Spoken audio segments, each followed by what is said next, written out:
You're probably wondering why you haven't heard anything about Memphis. And I want you to understand this because there's nothing happening there.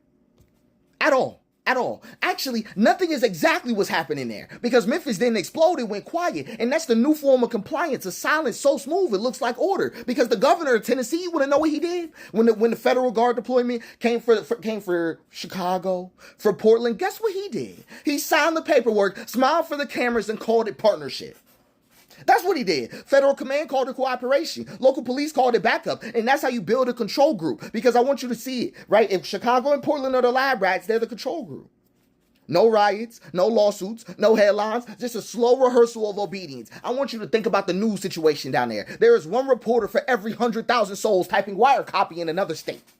That's what's going on right now. No courthouse beat, no midnight calls. There is no one left to ask who signed the order or when the guard trucks even rolled in. They know you can't make content without a headline. They know that. So they took away the headlines. Starve the witness and the wound never makes the news. That's how it happens. That's how it happens. And I want you to understand something. If the same raid that hit the south side of Chicago happened in Memphis, you wouldn't hear about it.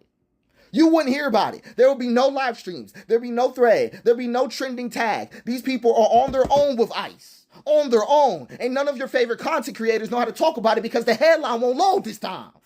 I want you to take it as seriously as it is. The feed won't refresh when the story's been buried in real soil. I'm just calling it. And the same pattern is spreading, right? In Baton Rouge, in Birmingham, in Tulsa, in El Paso, these are cities where the press broke first.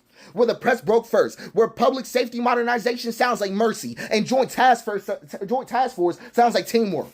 Right? But that's not fascism's arrival. That's its rehearsal. Fascism is just what happens when paperwork outlives the outrage.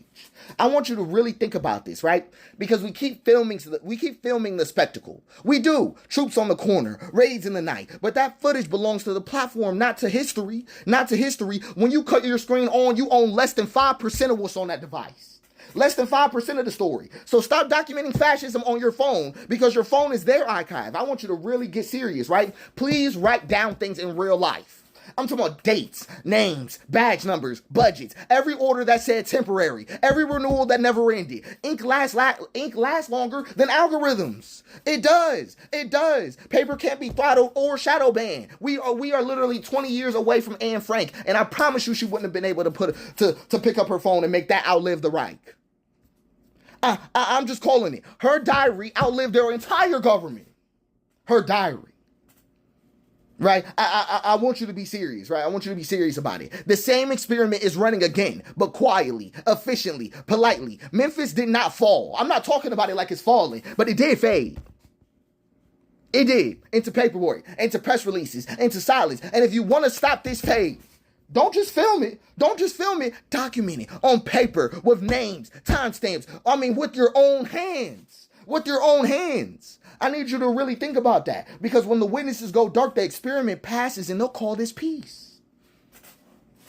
And the only way you'll be able to know the difference and be able to even resonate with these people when they come forward with their stories is if you remember.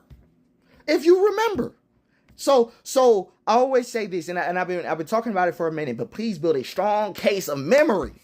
A strong case of it. I'm telling you, it should be chronic.